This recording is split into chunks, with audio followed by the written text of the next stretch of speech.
शनाया की फोन उठाते ही दूसरी तरफ से आवाज आई। शनाया, तुम्हें हमारी कंपनी के सबसे बड़े प्रोजेक्ट को तुमसे वापस लिया जा रहा है और साथ ही अब तुम इस कंपनी फैमिली बिजनेस से अलग रहोगी। तुम्हारा अब गिल कंस्ट्रक्शन से कोई वास्ता नहीं होगा। ये सुनकर शनाया के हाथों से मोबाइल नीचे गिर चुका था। अपने दादाजी के इस फैसले से शनाया एकदम से शॉक्ड होकर बैठ गई। आहान दौड़कर उसके पास आया और बोला, क्या हुआ? शनाया, किसका फोन था? आहान ने लैपटॉप की स्क्रीन पर वो मेल देखा जिससे शनाया ने पढ़ा था। तभी शनाया ने कहा, अब जो कुछ भी है ये मेरी सिरदर्दी है और इसे मैं खुद ही हैंडल कर लूंगी। इस मेल की वजह से मुझसे मेरा ड्रीम प्रोजेक्ट छीना गया। दादाजी ने कहा कि अब वो मुझसे ये प्रोजेक्ट वापस ले रहे हैं और इसी के साथ मुझे कंपनी से भी बाहर किया जा रहा है। इस पर आहान बोला, मगर ऐसा कैसे हो सकता है? एक प्रोजेक्ट न होने से कोई भी कंपनी से किसी को बाहर कैसे कर सकता है? और फिर अप्रूवल नहीं मिला तो उसमें आपकी क्या गलती है? जवाब में शनाया ने अपना सर नीचे झुकाए कहा, मैंने कहा ना कि इसे मैं खुद हैंडल कर लूंगी। तभी आहान बीच में ही बोल पड़ा, मेरे ख्याल से आपको अपने दादाजी से मिलकर इस मामले में बात करनी चाहिए। इतना बड़ा फैसला एक फोन पर नहीं हो सकता। आहान की बात पर शनाया बिना कुछ बोले वहां से जाने लगी। तभी आहान ने कहा, शनाया, सभी मुझे बस निकम्मा ही समझते हैं। शायद आप भी ऐसी समझती हो, मगर दूसरों पर विश्वास करके आपको क्या मिला? अब एक बार अपने इस निकम्मे पति को भी मौका देखकर देख लो। शनाया अपनी जगह से घूमी और आहान के पास आकर बोली, ओह, तो आप अपने आप को बड़ा 30 मार खां समझते हैं? क्या करेंगे आप? जवाब में आहान ने कहा, मेरे साथ चलो शनाया और अपने दादाजी से बात करो। शनाया से घूरती रही और फिर कुछ सोचकर कहा, चलो। फिर आहान उसे लेकर गिल कंस्ट्रक्शन के ऑफिस की तरफ निकल पड़ा। कुछ ही देर में वो दोनों शनाया के दादाजी आनंद गिल के ऑफिस में थे। आनंद ने शनाया की तरफ देखते हुए कहा, देखो शनाया, बिजनेस के मामले में मैं बहुत ही साफ। मैंने जो फैसला लिया उसे गुस्से या जज्बात में आकर नहीं लिया। ये नई बिल्डिंग का प्रोजेक्ट गिल कंस्ट्रक्शन का सपना था और इसे हर हाल में पूरा होना चाहिए। तुमसे ये काम नहीं हो पा रहा तो मैंने इसे अब शौर्य को हैंड ओवर कर दिया है। वही अब इसे संभालेगा। तुम अब आराम से घर में रह सकती हो। इस पर शनाया ने कहा, मगर दादाजी, ये प्रोजेक्ट मेरा भी सपना है। मुझे नहीं पता कि कहाँ कमी रह गई जो हमें अप्रूवल नहीं मिला, लेकिन मैं आपसे वादा करती हूँ कि हर हाल में ये अप्रूवल लेकर ही रहूंगी मैं। शौर्य को ये प्रोजेक्ट देने से पहले प्लीज मुझे एक आखिरी मौका दीजिए।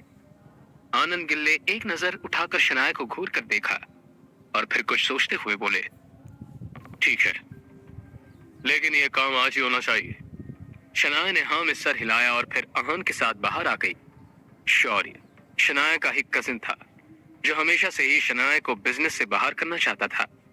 उसकी हसरत थी कि एक दिन वो इस बिजनेस अंपायर को हासिल कर ले और इसके लिए शनाया को वो हर हाल में पीछे छोड़ना चाहता था। शौर्य के पिता नीरज भी इस काम में उसका बखूबी साथ दे रहे थे।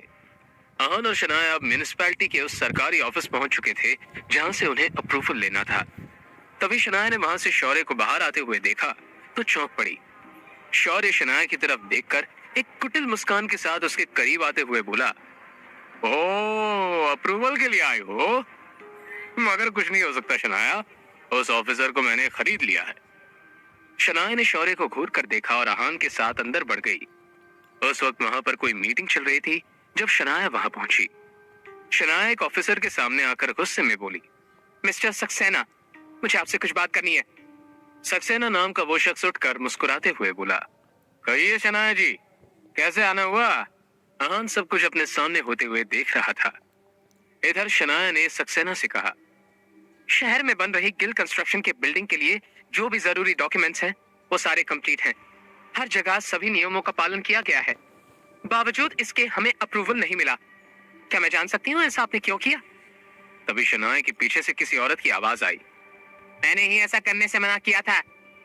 आहान और शनाया ने पलटकर उस औरत को देखा तो शनाया एकदम से चौंक पड़ी। अचानक ही शनाया के मुंह से निकला, कामिनी, तुम यहाँ?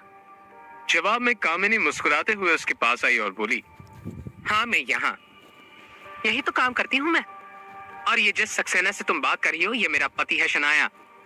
शनाया एकदम से भौचक्की होकर कामिनी की तरफ देखने लगी। तभी कामिनी ने कहा, जब मैंने देखा कि तुम्हें हमारा अप्रूवल चाहिए तो मैंने ही इन्हें ऐसा करने से मना कर दिया। आज मेरा पति ऐसी जगह पर है जहाँ पर वो तुम्हारा काम बना भी सकता है और बिगाड़ भी सकता है। वैसे भी तुम तो बहुत पैसे वाली हो ना, तो करवा लो अपना काम, जिससे भी करवा सको। इतने में शनाया बोल पड़ी। कामिनी, जो कुछ भी हुआ था उसमें मेरी गलती थी, मैं नासमझ थी। प्लीज उस बात को अब भूल जाओ। और तभी कामिनी उसकी बात काट कर बीच में ही बोल पड़ी। मैं नहीं भूल सकती शनाया, मैं उस दिन को नहीं भूल सकती जब मेरी शादी तय हुई थी और ये बात मैं तुम्हारे साथ सभी सहेलियों को बता रही थी। तब तुमने मेरे बेरोजगार पति के बारे में सुनकर उसका मजाक उड़ाया था, मेरा मजाक उड़ाया था। सभी सहेलियां मुझ पर हंस रही थी और मैं रोते हुए वहां से आई थी। इस पर शनाया ने कहा, कामिनी, वो मेरी नासमझी थी, मैं आज भी उस बात के लिए शर्मिंदा हूँ। पूरा स्टाफ और अहान भी उनकी बातें सुन रहा था। अहान को समझ नहीं आ रहा था कि ऐसी स्थिति में वो क्या करे। तभी कामिनी ने कहा, शर्मिंदा होने से काम नहीं चलेगा शनाया, उस दिन का बदला तुम्हें आज चुकाना होगा। बेइज्जती के बदले बेइज्जती